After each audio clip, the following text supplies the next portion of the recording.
Senador, o senhor tem acompanhado a situação do Pantanal. Queria que o senhor trouxesse um diagnóstico inicial. A prevenção falhou? Existe ação humana, ação criminosa? A maior parte dessa queimada é pelo desastre climático? Qual que é o seu diagnóstico inicial nesse momento?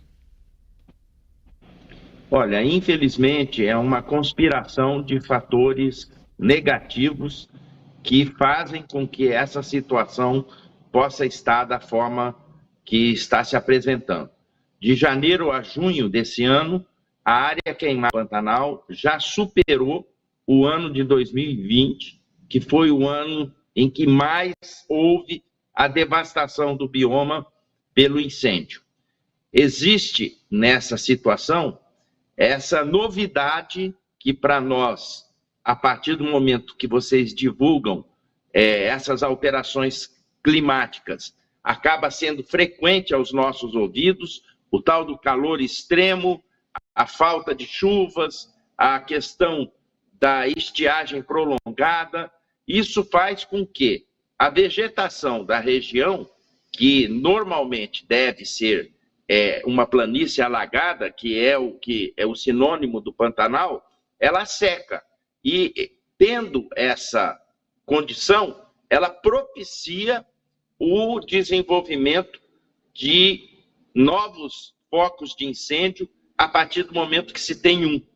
E aqui, nessa época do ano, existe um vento mais forte do que o habitual, que acaba carregando essa chama para o restante do bioma. A situação é muito crítica e isso fez com que a gente providenciasse uma reunião ontem com as autoridades competentes aí em Brasília para a gente poder vivenciar o que está acontecendo e, em cima disso, cobrar as providências relativas às ações que precisam ser feitas, auxiliando o governo do estado do Mato Grosso do Sul. Vamos falar sobre as ações do governo federal, mas antes quero falar sobre as ações do legislativo também. Estamos em semana de sessão remota. O que dá para aprovar para conter a situação do Pantanal de imediato? Existe algum projeto de lei? A gente sabe que existem algumas discussões, mas algum projeto de lei com esse caráter de urgência para tentar conter a situação de emergência climática no Pantanal? Olha, ontem foi colocado isso na mesa e, de pronto, a gente já se colocou à disposição para acelerar as tramitações burocráticas no que tange à questão legislativa. A gente sabe que, numa situação como essa, equivale, na condição de médico que sou, a um paciente com uma hemorragia grave.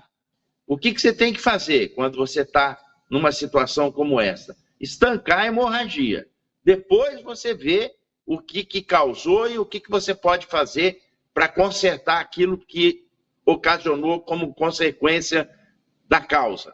Nessa situação do Pantanal, o que está evidente? Que precisa ser atacado de pronto, sem pestanejar em algumas situações que precisam e devem ser resolvidas.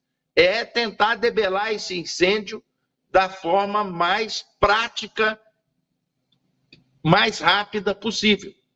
Porque, do contrário, o tempo vai nos vencer. A velocidade com que a propagação desse fogo acaba por fazer acontecer na região é algo inimaginável.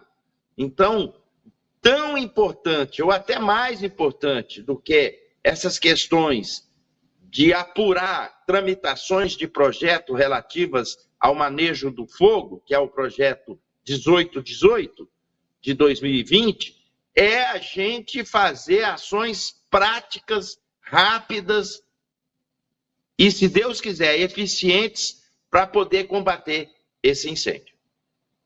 Veja só, falamos sobre a ação do Legislativo e agora falamos também sobre o Executivo. Sempre que há um desastre como esse, levanta-se a questão de onde a autoridade competente falhou.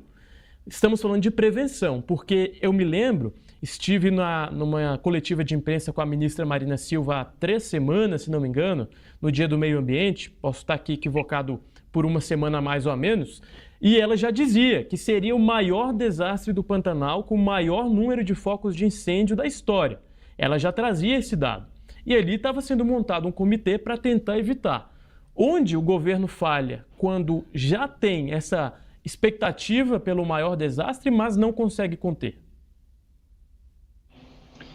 Olha, Murilo, mais importante do que apontar alguma indicação de algum deslize é a gente cobrar ações que, na nossa avaliação, ontem deu para perceber que o governo está se mexendo. Foi montado uma sala de crise, uma sala de reunião. Ontem mesmo à tarde já houve essa reunião envolvendo vários ministérios. O vice-presidente Alckmin, que também participa, ele cobra rapidez nas ações executivas, até pela origem de executivo que ele já foi no governo de São Paulo. A gente observa que existe uma integração e um apoio do IBAMA, do ICMBio, do Ministério da Defesa para o controle do fogo. Existe também uma tática de implementação de queima prescrita como medida operacional. Isso está bem disseminado dentro do ambiente. Equipes que já estão em Corumbá, no Mato Grosso do Sul, e em Poconé, no Mato Grosso, estão também sendo reforçadas. 300 pessoas em combate foram disponibilizadas pelo governo federal, 60 bombeiros da Força Nacional, 80 brigadistas do Corpo de Bombeiros do Mato Grosso do Sul, e a expectativa é para aumentar em 500 pessoas esse número de 300. Existe também, coisa que eu acho tão importante quanto tudo que eu já falei, a disponibilização de aeronaves das Forças Armadas para as áreas isoladas, não só para acesso, como também aquelas aeronaves que dão aquela rasante jogando água, centro de investigação, isso num momento mais posterior, com articulação dos órgãos de investigação para intensificar a ação dos incêndios criminosos e cooperação internacional. Há que se ter também, nesse contexto, a cooperação internacional junto aos países que tiveram essa situação já vivenciada. Exemplo do Chile, que pode disponibilizar aeronaves para ajuda no combate do fogo. Ah, mas tem que mudar a lei. Tudo bem, nós estamos numa situação de emergência. Vamos tentar organizar aquilo que está dentro das nossas possibilidades, de forma mais célere possível, a mudança dessa lei da aviação através de medida provisória, porque ela é mais prática, mais rápida, mais eficiente, e fazer com que a gente possa fazer frente a essa intempérie da natureza, que, mais uma vez, prova que essa situação de mudança climática que a gente ouve falar, isso é um assunto que tem que ser levado muito a sério por todos nós. Não é só as autoridades constituídas. A gente, antes, no mês passado, de ver essa matéria de incêndio no Pantanal, nós estamos vendo enchente no Rio Grande do Sul. Então, são exemplos e mais exemplos de que a natureza precisa ser preservada para que a gente não tenha que pagar o preço que está acontecendo a nossos olhos diante de uma realidade de reação da natureza àquilo que a ação do homem tem feito.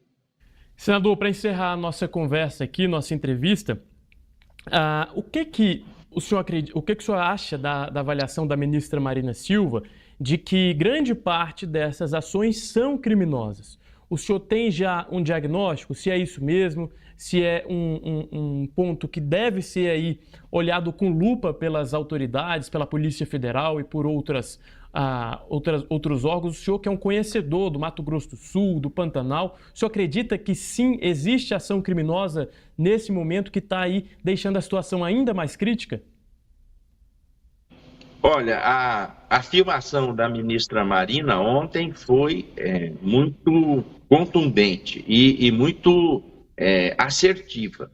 E ela deve ter em suas mãos dados que possam comprovar a fala que ela fez. Agora, as autoridades competentes, a partir do momento em que se acende esse sinal amarelo, ela deve correr atrás e, se houve realmente ação criminosa, que se identifique os culpados e que aplique a lei para que isso não possa mais acontecer. E que as outras pessoas que, porventura, possam ter essa intenção, que entendam que não é mais o momento de se fazer dessa forma.